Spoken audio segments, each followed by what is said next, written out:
स्वागत है आपका ई न्यूज एमपी में। मैं हूं आपके साथ सची पांडे। आइए जानते हैं आज की बड़ी खबरें। सीधी पीडब्ल्यूडी के कार्यपालन यंत्री डीके सिंह द्वारा ली गई 50,000 रुपए की रिश्वत के बाद जिले के अधिकारियों नेताओं में जहां खलबली मची हुई है, वहीं अब जिले के वरिष्ठ समाज सेवी भ्रष्टाचार के खिलाफ मुखर होने लगे हैं। पीडब्ल्यूडी के असली कारनामे बहुत कम सार्वजनिक होते हैं। लोकायुक्त पुलिस द्वारा मंगलवार को की गई ट्रेप की कार्यवाही के बाद दिनों दिन परत खुलने लगी है। आइए देखिए और सुनिए क्या रहा इस मामले में खास। लोकायुक्त की जो कार्यवाहियाँ हो रही हैं सीधी जिले में, ये स्वागत योग्य है। हमारे प्रधानमंत्री जी ने लाल किले की प्राचीर से भ्रष्टाचार मुक्त भारत की कल्पना की है और उसी तारतम्य में हमारे माननीय मुख्यमंत्री शिवराज सिंह जी भी भ्रष्टाचार मुक्त मध्य प्रदेश की कल्पना उन्होंने भी की और उसी तारतम्य में ये लोकायुक्त की कार्यवाहियाँ ताबड़तोड़ हो रही हैं। और ये जो मगरमच्छ है जिलों में बैठे हुए हैं और गरीब और आम जनता का हक मार रहे हैं और उनकी दाढ़ी कमाई और खून पसीने की कमाई का बंदरबांट कर रहे हैं, उनके खिलाफ लोकायुक्त की कार्यवाही स्वागत योग्य है। जैसा कि आपने कहा कि लोक निर्माण विभाग में जो ये कल छापा पड़ा और पीडब्ल्यूडी के कार्यपालन यंत्री को गिरफ्तार किया गया लोकायुक्त पुलिस के द्वारा, ये एक छोटा सा उदाहरण है। उसमें अकेले पीडब्ल्यूडी के कार्यपालन यंत्री भर दोषी नहीं, उसमें जो पूरा विभाग का अमला है, चाहे वो अनुविभागीय अधिकारी हो, चाहे वो उपयंत्री हो और चाहे वो ठेकेदार, वो सारे के सारे बराबर के दोषी हैं। लोक निर्माण विभाग में जो काम एसओआर रेस पर होते हैं उसमें पीडब्ल्यूडी के कार्यपालन यंत्री को, मैंने ठेकेदारी भी कुछ दिनों की है, मुझे मालूम है कि कार्यपालन यंत्री को केवल 1% से आधा % का कमीशन मिलता है। लेकिन जो ये कार्रवाई हुई है इसमें 20% कमीशन की बात की जा रही है। 20% कमीशन उन कार्यों में मिलता है जो कार्य भौतिक रूप से जमीन पर नहीं किए जाते हैं, केवल कागज में उन कार्यों को दिखाकर और 4 हिस्सों में उसका बंदरबांट किया जाता है। वो 4 हिस्से, एक हिस्सा उपयंत्री को मिलता है, एक अनुविभागीय अधिकारी को मिलता है, एक ठेकेदार को मिलता है, एक कार्यपालन मंत्री को मिलता है। और इस तरह की पीडब्ल्यूडी में गड़बड़ियां जो हैं वो केवल ये अकेली गड़बड़ी नहीं है। इस तरह की गड़बड़ी पिछले 7-8 वर्षों में लगातार हो रही और जांच होनी चाहिए। मैं राज्य शासन से आपके चैनल के माध्यम से मांग करता हूं कि पीडब्ल्यूडी सीधी के 7-8 वर्षों की उन कार्यों की जांच कराई जाए जिनमें 40%, 45%, 50% बिलो रेट पर टेंडर डाले जाते हैं। और कैसे ये संभव है बताइए कि 50% बिलों पर कोई काम जमीन पर होता है, तो जो जमीन पर काम नहीं होता है, कागज पर काम होते हैं, उन सब में बंदरबांट की जाती है और 4 हिस्सों में बंटवारा करके और ठेकेदार, उपयंत्री और बाकी सारे लोग उसमें बंदरबांट किया करते हैं। लोकायुक्त ने जो ये कार्रवाई की है ये स्वागत योग्य है, लेकिन केवल कार्यपालन यंत्री को दोषी मानकर और इतनी कर ली जाए, फाइल बंद कर ली जाए, वो उचित नहीं होगा। इन सब के खिलाफ कार्रवाई होनी चाहिए। और इसी तरह से जो यहाँ ग्रामीण यांत्रिकी सेवा का आरईएस विभाग है, यहाँ के कार्यपालन यंत्री के ऊपर कब लोकायुक्त का छापा पड़ेगा, मैं तो इस इंतजार में बैठा हूँ। इसलिए कि सीधी जिले में इस कार्यपालन यंत्री, आरईएस के कार्यपालन यंत्री के द्वारा जो भ्रष्टाचार किया गया है वो भूतो न भविष्य, शायद मध्य प्रदेश का वो सबसे ज्यादा भ्रष्ट कार्यपालन यंत्री होगा जिसने यहाँ अरबों रुपए सीधी की गरीब जनता का मार के, हक मारकर और जाके और भोपाल और दिल्ली में अपने आलीशान कोठियां खड़ी कर लिया। जो तिवारी जी कहे तो पूरी बात सच है। मार्च के महीने में पीडब्ल्यूडी में लगभग 10 करोड़ के आसपास बंदरबांट होता है। 4 भागों बंटवारा होता है, 2-2 लाख का टेंडर होता है। इसे मुख्यमंत्री जी आए कि प्रधानमंत्री जी आए, कोई भी नेता आता है, पहली पैड बनता है, कुछ भी बनता है, तो 2-2 लाख का टेंडर करके अपने चहेतों को देके उस बिल बना के बांट लिया जाता है। इसीलिए पीडब्ल्यूडी जो यंत्री आते हैं वो मार्च से अप्रैल के महीने में 10 करोड़ की पेमेंट करते हैं। पंकज जी, आप इस पूरे मामले में बहुत दक्ष हैं, बताइए इस पूरी दक्षता को सार्वजनिक करिए। आज पीडब्ल्यूडी में जो पेमेंट के संबंध में ठेकेदार है, ठेकेदार द्वारा बिल्कुल काम नहीं कराया गया। जैसे अभी तिवारी जी बताए कि 1% कमीशन, 2% ये तो 20% नहीं दिया जाता। इसलिए ठेकेदार को भी मुंजी बनाया जाए और जांच करा करके वहाँ के एसडीओ, इंजीनियर और ठेकेदार के खिलाफ भी कार्रवाई की जाए।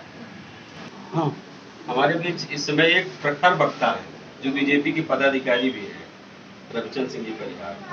इनसे सीधे जानते हैं कि इस पूरे मामले में क्या कहेंगे, क्या कहेंगे भाजपा? हम ये कहेंगे कि भारतीय जनता पार्टी का जो उद्देश्य है भ्रष्टाचार मुक्त जिला, तो भ्रष्टाचार मुक्त जिला में माननीय विधायक जी, माननीय जिला अध्यक्ष जी, सांसद द्वय, इन लोगों का मिशन है कि सीधी जिले में स्वच्छता लाई जाए और ऐसे भ्रष्ट अधिकारी कर्मचारियों के खिलाफ जो कार्यवाही हो रही है, इसमें हमारे जिले के प्रशासन में हो रही गड़बड़ियों के बारे में जो ये कार्रवाई हो रही है तो बहुत अच्छी बात है। और भाजपा के ही राज्य में ये संभव है, कांग्रेस के राज्य में बहुत कम ट्रैप होते थे और जो अधिकारी कर्म जो ट्रैप हुए हैं वो तो ट्रैप हुए हैं, अभी औरों का नंबर है। औरों का नंबर है, लेकिन आप भाजपा के पदाधिकारी में आपने बड़ा गुणगान गाया भाजपा का, लेकिन कांग्रेस में ट्रैप कम होते थे तो कहीं न कहीं पारदर्शिता थी, भ्रष्टाचार कम था, आपके ही शब्दों पे।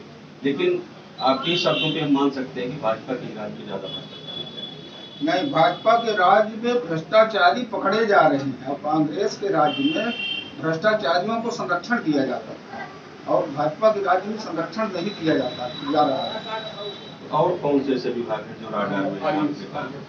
राडार में कई विभाग हैं और सब जानते हैं, खास करके सीधी जिले में जहां आम लोगों की डायरेक्ट काम होता है, रेवेन्यू विभाग में होना आवश्यक है।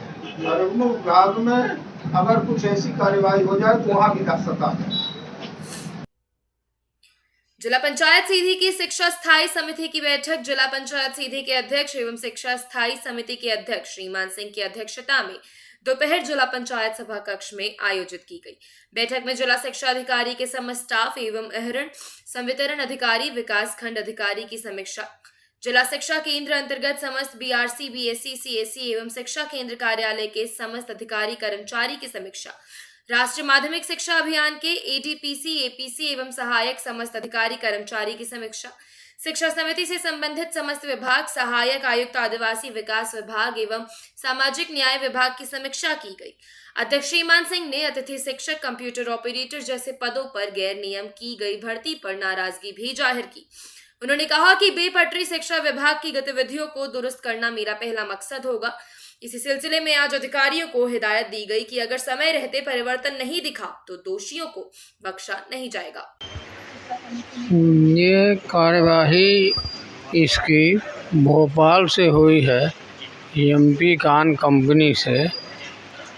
अब यहाँ जिनको नियुक्ति करके भेजे हैं उन्हीं को प्राचार्यों को निर्देशित किया जा रहा कि इनको रख करके काम लें, उस पर उनको निरस्त कर देंगे।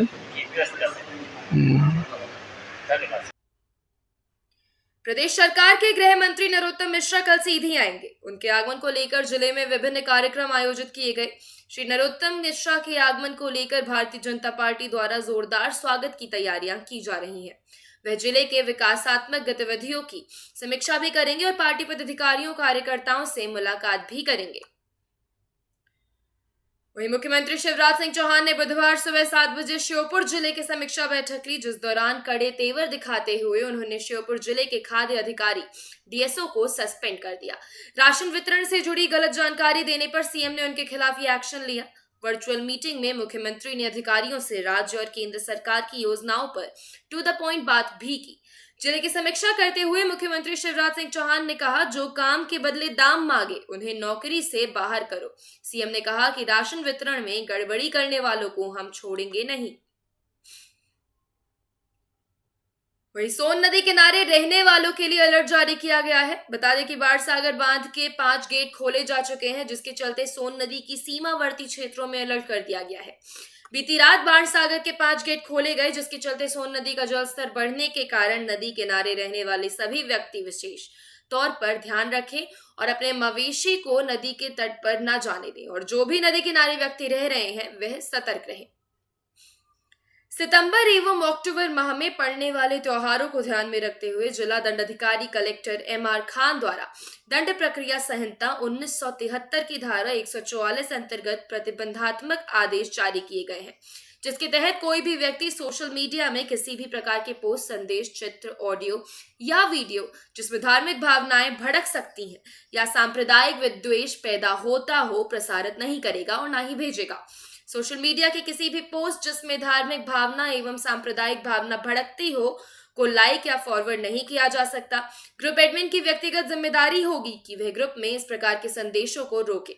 यह आदेश 31 अक्टूबर तक प्रभावी रहेगा। आदेश का उल्लंघन करने की दशा में संबंधित को भारतीय दंड संहिता के धारा 188 एवं अन्य अधिनियमों के अंतर्गत दंडित किया जाएगा।